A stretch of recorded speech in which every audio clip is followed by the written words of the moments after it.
Hello, everyone. This is Wrestling Fan Talk here. So, Money in the Bank is coming up, and we have Sami Zayn defending his Intercontinental Championship versus Bron Breakker. Now, Bron Breakker has been a force ever since coming up to the main roster. He was obviously a force in NXT. He is incredibly young, he's strong, one of the best athletes on that whole roster. He's obviously the son of Rick Steiner. He's going to be a future world champion, and he's going to be the future of that company. One of the top 4 or 5 guys that really lead it moving forward. And that's going to be an interesting conversation on who those 4 or 5 guys are here soon, the rest of this year. Now, Bron Breakker versus Sami Zayn is a hard match to predict. Sami Zayn won the Intercontinental title from Gunther at WrestleMania this past year, WrestleMania 40. It was a big push for Sami, and it's really kind of hard to see him losing the Intercontinental title this soon. It feels like it should be a much natural, longer reign.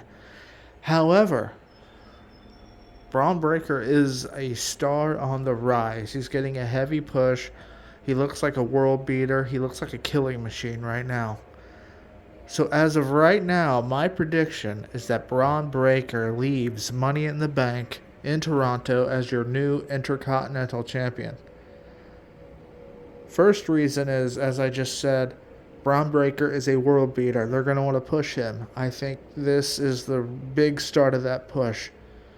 I think he gets this title and he runs with it. I think there's a lot of opponents he has that are there on Raw for him to have banger, hard-hitting matches with. And the thing about the Intercontinental title is they don't have to be top guy main event talents. He can work, obviously, with the mid-card talents because it is inherently a mid-card title. Though I do feel it should main event the show more often. It should always have prestige. The Intercontinental title is a prestigious title that goes way back in WWE history. Another reason I think Sami Zayn loses this title is because I think the big bloodline story is about to explode. It's on the horizon, and I think Sami Zayn is going to end up being one of the moving parts of that story.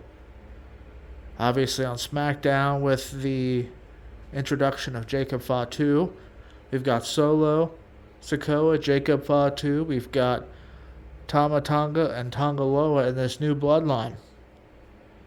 Obviously, you're going to have Roman Reigns come back. At some point, you're going to have Jimmy Uso come back. It's a pretty safe presumption to assume Jey Uso is going to be part of that. The Roman Reigns side of things is going to need a 4th member. Well, Sami Zayn would be perfect. Sami Zayn as that babyface that helps the Roman babyface side of the bloodline in the Civil War would be the perfect pop. So I think in order to have a moving part like Sami be part of that, he kind of sort of has to drop the Intercontinental title to Bron Breakker. Well, he doesn't have to. He could be the Intercontinental Champion and help Roman. But I think in order to have that title freed up and not be bogged down by a bigger storyline, it's going to go to Bron Breakker. And Bron Breakker is going to have a good sizable run with it. There's a lot of opponents he could have there that he can work with. Sheamus, Kaiser, Sheamus, Kaiser. He could work even potentially with the Wyatt Six. Who knows? But it's going to be interesting moving forward. That's for certain. But this is all for this one. Wrestling Fan Talk out.